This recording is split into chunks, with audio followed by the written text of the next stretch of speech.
কোৰ্টে convince হলে তোমাৰ ধৰা কোৰ্টে কেতিয়াবা কি কৰে এদিন পিছত ৰিপৰ্ট আনিব দিয়ে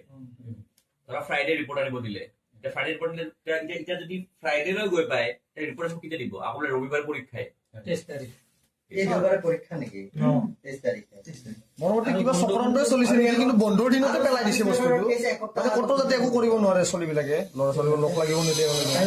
ঠিক এপাৰ্টমেণ্ট যেতিয়া দিব সেনেকা কৰি দিব বন্ধৰ টাইমতে মানে পেলাই দিয়ে সেইকাৰণে মই কৈছিলো যে মানে যিমান পাৰে সোনকালে আহিব লাগিছিলে শনিবাৰৰ যদি আজি যদি আহি গ'ল হয় আমি বহুত সময় পাই গলো হয় কেছটো বনাবৰ কাৰণে ধৰ চানডে মই আজি ৰাতিৰ পৰা চানডেলৈ কালি বনাই দিলো হয় তাৰপিছত মানডে ধুনীয়াকৈ ফাইল কৰিলো হয় ৱেডনেছডে তোমাৰ ধৰা ধুনীয়াকৈ কেছটো উঠিলে হয় ৱেডনেছডে যদি কেছ উঠিলে হয় কোৰ্টে ধুনীয়াকৈ যদি কোৰ্টে কনভিন্স হ'ল হয় যদি এতিয়াতো মই ক'ব নোৱাৰো কোৰ্টে যদি কনভিন্স হ'ল হয় ধুনীয়াকৈ যদি ৰিপৰ্ট যদি দুদিন এমাৰ্জেঞ্চি মেটাৰত কেতিয়াবা দুদিন পিছতে ৰিপৰ্ট বিচাৰে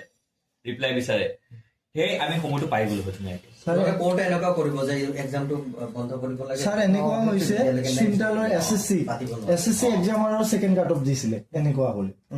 এনেকুৱা অল অসমৰ কৰিছে কেছ কালি মাতি দিয়ক চবকে কালি আহিব মংগলবাৰটো ছাৰ আপুনি মোক কৈ দিয়কচোন ছাৰ কালি আহিব লাগে আৰু কৰিব লাগিব নেকি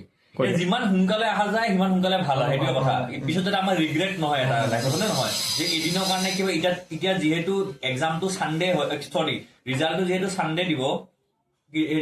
এক্সামটো চানডে চৰি এক্সামটো যিহেতু চানডে সেইকাৰণে আমাৰ এই সপ্তাহৰ ভিতৰত আমি গোটেইখিনি কৰিব পাৰিলে ভাল আছিল